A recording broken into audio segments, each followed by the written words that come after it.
প্রিয় দর্শক আসসালামু আলাইকুম। আমি জিনিয়া ঢাকা মিরপুর থেকে আবারও চলে আসলাম নতুন আরেকটি ভিডিও আপনাদের সঙ্গে শেয়ার করার জন্য। কাছে এবং দূরে, দেশ বা বিদেশ, যে যেখান থেকে আমার এই ভিডিওটি দেখছেন, আশা করছি সকলেই অনেক অনেক ভালো আছেন। বরাবরের মতো আবারও চলে আসলাম সহজ একটি রেসিপি আপনাদের সঙ্গে শেয়ার করার জন্য। আমরা তো সকলেই কম বেশি বাসায় পায়েস তৈরি করে থাকি। অনেকেই অনেক ধরনের পায়েস তৈরি করি, কিন্তু খইয়ের পায়েসটা সচরাচর আমরা বাসায় তৈরি করি না। আর যখনই সুযোগ পাই এইভাবে তৈরি করে নিই। এখন অনেক জায়গাতেই ছোট ছোট মেলা হয়, সেই মেলাগুলোতে এই ধরনের খইগুলা কিনতে পাওয়া যায়, কিন্তু আমাদের মিরপুরে সবসময়ই এই খইটা মিরপুর একে পাওয়া যায়। তো আমরা বাসায় যদি হেলদি এবং পুষ্টিকর বাচ্চাদের নাস্তা দিতে চাই, তাহলে এই ধরনের পায়েসগুলা খুব সহজে আর খুব কম সময়ে তৈরি করে নিতে পারি। আর শুধুমাত্র দুইটি উপকরণ থাকলেই এই খইয়ের ক্ষীরটা তৈরি করে নেওয়া যায়, আর খুবই সুস্বাদু। আশা করছি আজকের এই ভিডিওটিও বরাবরের মতো আপনাদের কাছে ভালো লাগবে। আর ভিডিওটি যদি ভালো লেগে যায়, অবশ্যই একটি শেয়ার করে দেওয়ার অনুরোধ রইল। তো চলুন কথা না বাড়িয়ে আমরা মূল রেসিপিতে চলে যাই। এখানে আমি ঘি নিলাম 3 চামচ পরিমাণে। আর ঘিটা হালকা যখন গরম হয়ে আসছে, তখন দিয়ে দিলাম এখানে বাদাম কুচি। আমি এখানে কাঠবাদাম আর পেস্তা বাদাম ব্যবহার করছি। আর এটাকে মিডিয়াম থেকে লো হিটে এই বাদামগুলোকে ভেজে নিব। আর বাদামের খোসাটা ছাড়াই নিই, এর কারণ হচ্ছে খইটা যেহেতু সাদা, সেহেতু বাদামগুলো যদি একটু কালার হয় তাহলে কিন্তু দেখতে ভালো লাগবে। এর জন্য আপনারা চাইলে বাদামের খোসাটা ছাড়িয়েও কেটে নিতে পারেন। আর এখন দিয়ে দিচ্ছি কিছুটা কিশমিশ। আমি আগের থেকেই ধুয়ে পানিটা ঝরিয়ে রেখেছিলাম। আর এখন একদমই মিডিয়াম থেকে লো হিটে এটাকে 1 মিনিটের মতো ভেজে নিব। আর কোনো রকমই যেন পুড়ে না যায় সেই দিকটা খেয়াল রাখতে হবে। এর জন্য অনবরত এটাকে নেড়ে চেড়ে নিতে হবে। আর এই যে কিশমিশগুলো যখনই হালকা একটু কালার চলে আসে, যেমন একটু সাদা সাদা ভাব চলে আসে, তখনই বুঝতে হবে কিশমিশটা ভাজা হয়ে গেছে। আর এখন সবগুলো কিশমিশ বাদামি আমি উঠিয়ে নিব। আর এই ফ্রাই প্যানেই আমি আরও কিছুটা ঘি দিয়ে দিয়েছি। আর সেখানেই দিয়ে দিলাম আমাদের খইগুলা। আর খইগুলা পায়েস তৈরি করার আগেই ভালো করে চেক করতে হবে, যাতে করে এখানে কোনো রকম ধান বা ময়লা এই ধরনের কিছু না থাকে। অনেক সময় খইগুলাতে কিন্তু ধান থাকে। অতএব খইয়ের পায়েসটা যখন আমরা রান্না করব, যাতে ভালো করে এটাকে চেক করে নিই যে এতে কোনো রকম ধান আছে কিনা।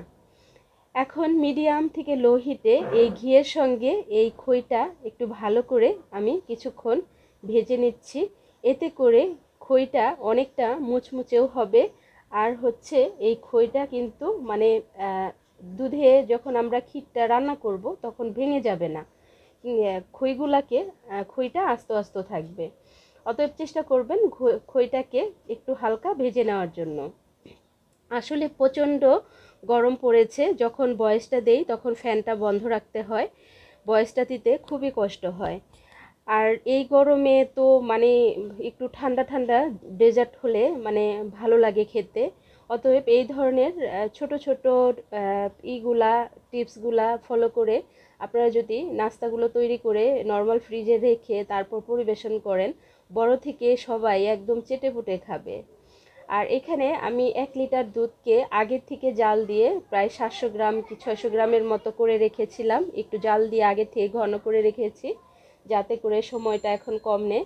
আর কারো হাতের কাছে যদি লিকুইড দুধ না থাকে, সেক্ষেত্রে পাউডার মিল্কটা আপনারা এখানে ঘন করে গুলিয়ে নিলেই হবে। আর দিয়ে দিলাম হাফ কাপ চিনি। আমি আমার স্বাদ অনুযায়ী চিনিটা ব্যবহার করেছি, আপনারা আপনাদের পছন্দ অনুযায়ী চিনিটা দিয়ে নেবেন। আর এখন দিয়ে দিলাম 3 টুকরো এলাচ। আর এই এলাচের মুখটাকে একটু থেতো করে দিয়েছি, যাতে করে এলাচের সুগন্ধটা খুব সহজে বের হয়ে যায়। আর কারো হাতের কাছে যদি এলাচের গুঁড়া থাকে, সেক্ষেত্রে আপনারা এলাচের গুঁড়াটা ব্যবহার করবেন। বন্ধুরা, এখন পর্যন্ত যারা সঙ্গে থেকে ভিডিওটি উপভোগ করছো, একটি লাইক দিতে ভুলে গেছো। ছোট্ট একটি লাইক দিয়ে ভিডিওটি কন্টিনিউ করার অনুরোধ রইল। আপনার একটি ছোট্ট লাইক আমার এই ভিডিওটি অনেকের কাছে পৌঁছে দিতে সহযোগিতা করবে। অতএব লাইকটা খুবই ইম্পর্টেন্ট। আর প্রচণ্ড গরম, এই গরমে আমাদের একটা রেসিপি তৈরি করতে খুবই কষ্ট হয়। এটা ভিডিও করতে হয়, তারপরে এডিটিং করতে হয়, ভয়েস দিতে হয়। অতএব বন্ধুরা ভিডিওটি স্কিপ না করে দেখার অনুরোধ রইল। তো আমি এখানে আরও 2-3 টুকরো দারুচিনি দিয়ে দিয়েছি। আর এই দারুচিনি এলাচ থেকে যখন সুন্দর একটা ফ্লেভার বের হয়ে যাবে তখন কিন্তু আমরা এলাচ দারুচিনিগুলি উঠিয়ে নিব। আর আমার এই খইগুলা আমি উপহার পেয়েছি আমার মেজো জায়ের বাড়ি বিক্রমপুর, মুন্সিগঞ্জ, সিরাজদি খান থানা। তো ওনারা ওখানে ঈদের ছুটিতে বেড়াতে গিয়েছিল, তো মেলা থেকে অনেক কিছু কিনে নিয়ে আসছে। আর এই খইটা কিনে নিয়ে আসছে আর আমাকে উপহার হিসেবে দিয়েছে অনেকগুলো খই। তো ভাবলাম স্মৃতি হিসেবে বন্ধুদের সাথে একটা রেসিপি শেয়ার করি। আর এটা আমরা তৈরি করে খেয়েও নেই। খুবই সুস্বাদু একটি ডেজার্ট বা রেসিপি বলতে পারেন। তো দুধ আর চিনিটা যখন একটু ভালো করে জাল হয়ে গেছে তখন আমাদের যে ড্রাই ফ্রুটসগুলা আমরা আগে থেকে ভেজে উঠিয়ে রেখেছিলাম সেগুলা দিয়ে দিলাম। আর কেউ চাইলে এখানে চিনির পরিবর্তে আপনারা এই খেজুর ব্যবহার করতে পারেন। খেজুরটা দিয়ে এই খইয়ের পায়েসটা রান্না করলে খুবই সুস্বাদু হয়। আসলে আমি খইয়ের পায়েসটা খেজুর দিয়ে রান্না করেছিলাম, সেটা ভিডিও করতে পারিনি। তো ভাবলাম যে আজকে খেজুরের পরিবর্তে এইভাবে রান্না করি আর একটা ভিডিও করি আপনাদের সঙ্গে শেয়ার করি। তো আসলে রেসিপিটা এত সুস্বাদু আর এত অল্প সময়ে এত ভালো এবং পুষ্টিকর একটি হেলদি একটি নাস্তা তৈরি করে নেওয়া যায়, আসলে ভাবাই যায় না। তো এখন এই কিশমিশ এলাচগুলো আর দারুচিনিগুলো আমি এখান থেকে উঠিয়ে ফেলে দিচ্ছি, যাতে করে এই পায়েসটা খাওয়ার সময় মুখে না লাগে, এর জন্য। আর এখন দিয়ে দিচ্ছি পাউডার মিল্ক। আমি এখানে 3 টেবিল চামচ পরিমাণে পাউডার মিল্ক ব্যবহার করেছি, যাতে করে দুধের ঘনত্বটা একটু বেশি হয় আর একটু ক্রিমি ক্রিমি ভাব আসে, খেতে ভালো লাগে। তো এখন আমি আরও 1 থেকে 2 মিনিট এটাকে জাল করে নিব। বন্ধুরা এখন পর্যন্ত আমার চ্যানেলে যারা নতুন সদস্য হয়ে এসেছো, আমার চ্যানেলটিকে সাবস্ক্রাইব করো নাই, অনুরোধ রইল তারা আমার চ্যানেলটিকে সাবস্ক্রাইব করে আমার পাশে থাকার জন্য। আমিও তোমাদের পরিবারে আসব তোমাদের চ্যানেলটিকে সাবস্ক্রাইব করে তোমাদের পরিবারের সদস্য হয়ে যাওয়ার জন্য। আর যারা পুরাতন বন্ধু আমাকে সবসময় সাপোর্ট দিচ্ছে আর আমার ভিডিওগুলো এনজয় করছে, তাদেরকেও অসংখ্য ধন্যবাদ জানাচ্ছি। আর এখন আমাদের দুধটা যখন চিনি আর দুধ খুব ভালো করে জাল হয়ে গেছে তখন আমরা খইগুলাকে এখানে দিয়ে দিলাম। আর খইটা দিয়ে বেশিক্ষণ ফুটিয়ে নেওয়া যাবে না, 2-3 মিনিট ফুটালেই এই খইটা পারফেক্টভাবে হয়ে যাবে। বেশিক্ষণ যদি আমরা ফুটিয়ে নিই সেক্ষেত্রে কিন্তু এই খইটা ভেঙে যাবে, আস্ত থাকবে না আর দেখতেও ভালো লাগবে না। এর জন্য খুব ভালো করে একটু অল্প ঘি দিয়ে এই খইগুলাকে ভেজে নিতে হবে।